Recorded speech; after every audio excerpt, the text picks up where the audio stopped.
because I think parents do need to set the structure in the home. Now, how they follow through with the structure that they've implemented in the home, that's a different story.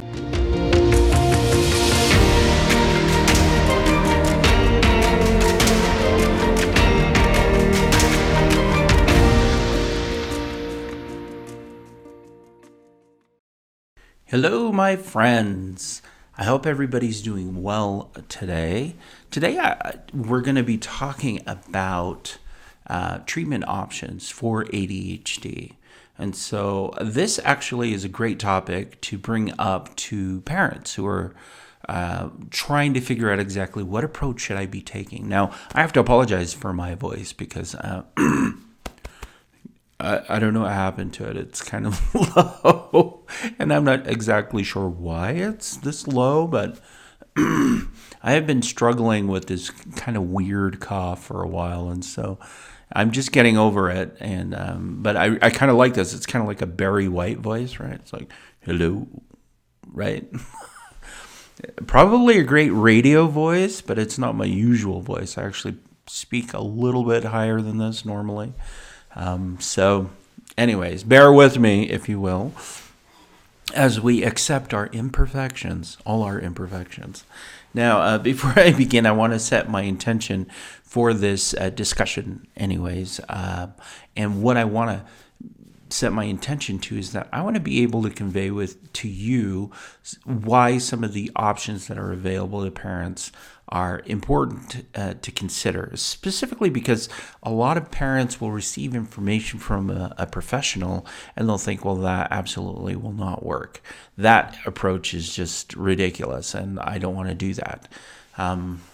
So my intention is to help explain why some of these approaches from professionals, from mental health professionals, will be beneficial and can be beneficial to you and your child, right?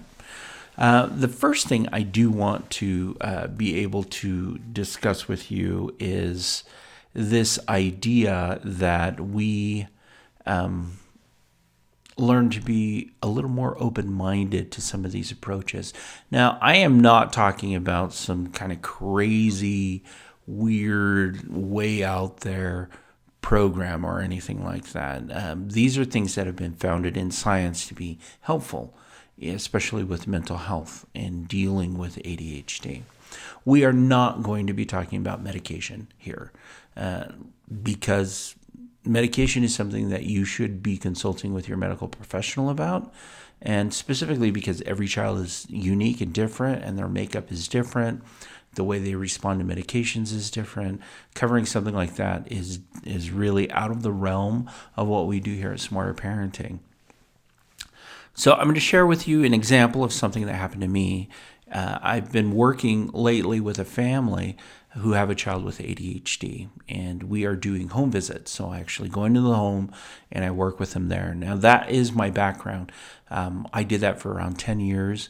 Where I went into homes and I helped families with children who struggled with issues to help build the home. The work that I did there was fascinating because usually the families that were referred to me were on the list from DCFS, the Department of Child and Family Services. And without an intervention, they were looking at removing the child from the home because of instability or what have you. My work with those types of families, super high intensity, providing them feedback. My presence in the home was actually for a couple of hours a week, usually around 8 to 10 hours for the first 3 or 4 weeks, and then it started to taper off near the end. And I'd work with a family roughly between 6 to 10 weeks in implementing change, right? Super high intensity, super hard. You know, these families had multiple issues going on, ADHD. That's my background as far as working with families. Did that for 10 years and it was fantastic. So I've actually jumped back into that and working with families with ADHD issues. So I'm working with a family right now where I made some suggestions on things that we should try. And the family, and I'm sharing this because they've given me permission, the family initially was like, that's not going to work, right? And I asked him, okay, so what is the hesitation? Why are we having this struggle with this suggestion? And for them, they had played out in their mind that they've tried some of these interventions and they didn't work, right? They just were unsuccessful to see the change that they want. And so we had to talk a little bit about the science behind the recommendations that I gave them. So there are a couple of things that that a mental health professional may recommend that you as a parent work on with your child. Some of those are mostly behavioral issues. They may recommend that your child do some therapy, so psychotherapy, talk about ADHD and how it's affecting them or their family around them. And through that therapeutic intervention, your child can learn some additional things about how they respond to stimuli and work through those things. Now, psychotherapy or therapy is a recommendation, and some parents are like, yeah, no, doesn't need that. We want to focus on the hardline behavioral issues that my child is struggling with. So behavioral therapy is one of those things, and that is teaching your child about the behavior that they are exhibiting and strategies to work around them. It's closely related to social skills training, but behavioral therapy is something a teacher would do and implement into the home. Now, I did recommend some behavior therapy where we implement some behavioral changes in the home. And one of the responses from one of the parents was, well, we feel like our child should conform to what it is that we're doing here in the home. And I did not actually argue with her. I agree with that because I think parents do need to set the structure in the home. Now, how they follow through with the structure that they've implemented in the home, that's a different story. And that could be very different in getting the result that you want and the result that you do not want. So we talked a lot about behavioral therapy and what it is and how we could work through that. So they agreed, and we've been implementing some of those things. So it's developing strategies for how your child behaves in response to certain situations.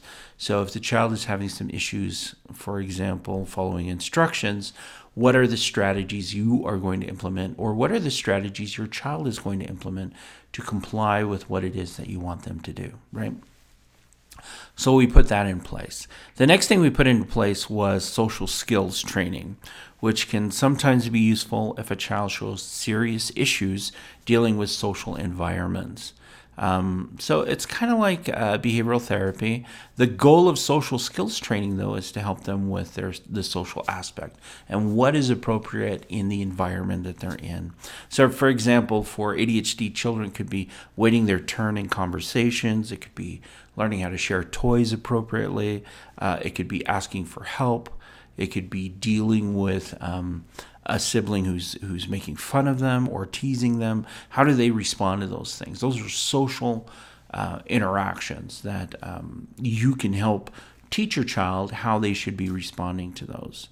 I also recommended to this family that they reach out to other families who are dealing with the same issues as a support and as a communication. A lot of times parents who have children with ADHD or even children with other issues feel isolated.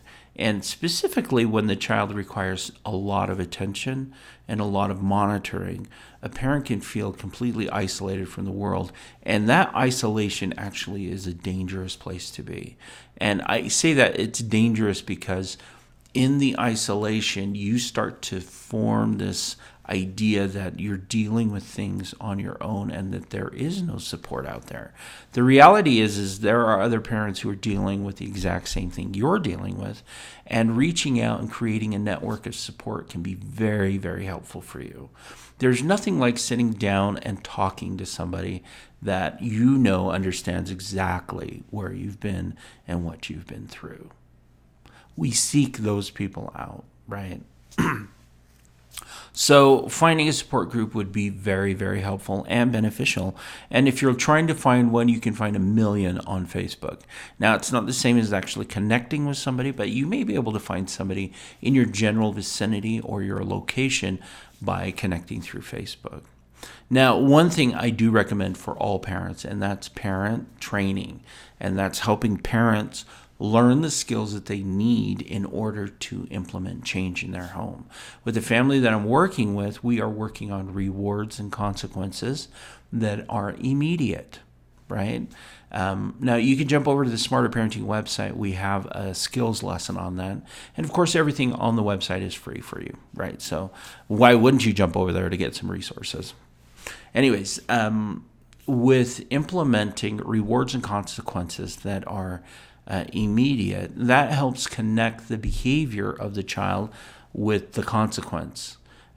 So whether or not it's good or bad. Now remember, with children who struggle with ADHD, having a consequence, if you have it too far away from the behavior, there is no connection to why they should change that behavior, right?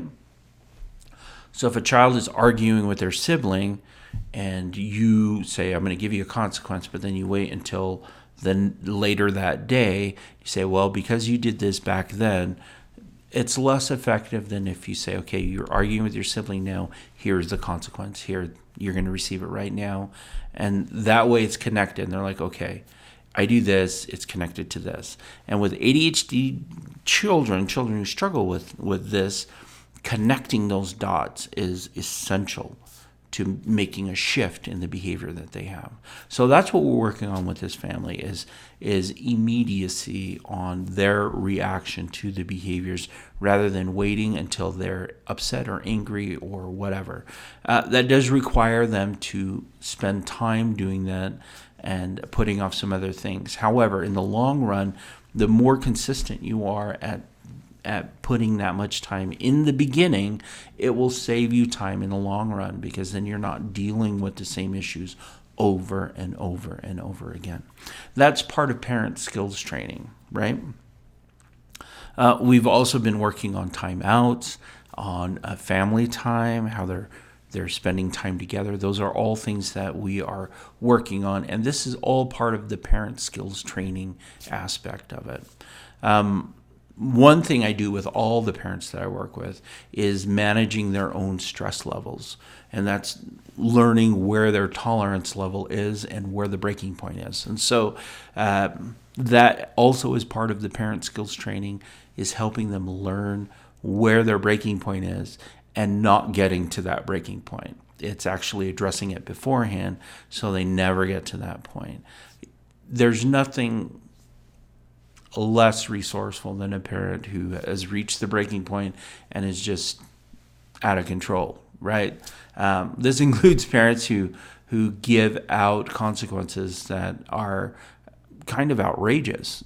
You're grounded for 10 years, you're never going to leave your room, things like that. Those are impossible to enforce, and yet I still see parents do that. So we focus a whole section on what an appropriate consequence looks like and how that works. And again, that falls under the umbrella of parent skills training. Now, if you are working with a professional who makes recommendations for these things, like therapy, psychotherapy, one thing that I would definitely ask is, what is the treatment plan and how long is it going to be for the psychotherapy? What are you going to address? What is happening every week? If your child is a minor, you have access to that information. And it's important for you to allow the therapist to work in their sphere of confidentiality. But at the same time, you want to be able to measure out the results that are happening during that time to match what parenting skills training you are actually implementing in the home. And it really should be a collaboration between the therapists. Now, whenever I'm working with a family and the child is in therapy with a different therapist or working with somebody else, I always collaborate, because if the child and the parent, if they're receiving mixed messages, then anything that we do will be undone by the other person, right? So collaboration is essential. Now, if you have a professional that is unwilling to collaborate, then it really is time to look for a different professional. Sounds harsh, but I'm telling you, you need to find people who are working as a team for your family rather than working in individual silos, trying to help your family, right?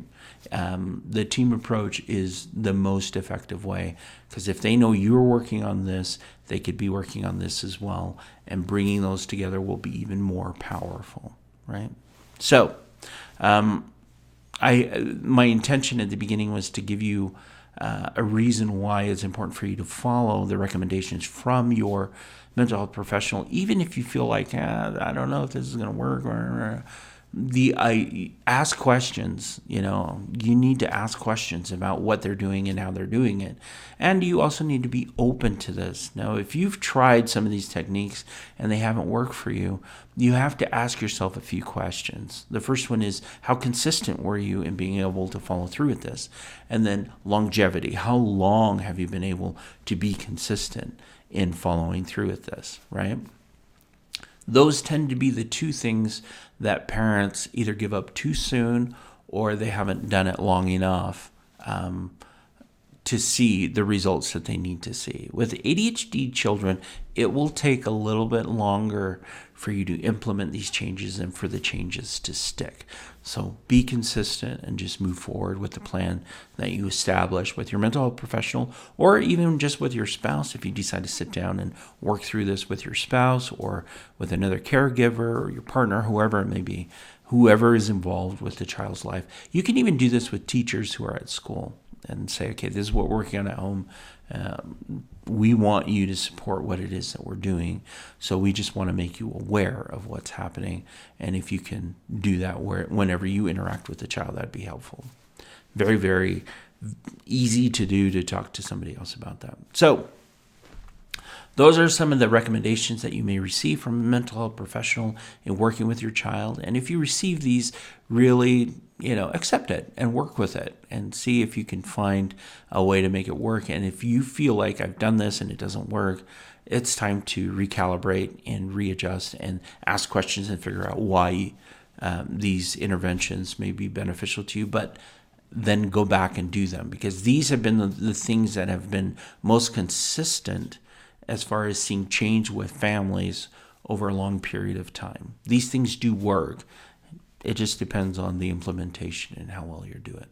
So that's it for me. If you want some additional help, specifically with your child who has ADHD, feel free to sign up for our coaching. Coaching at Smarter Parenting is a new thing that we're doing, and it's the part that I'm more excited about than anything, because it helps me connect with people who are dealing with issues, and we can address these things very specifically. So jump over to the coaching page and let us coach you. Let us help you. Let us make the transformation happen for you.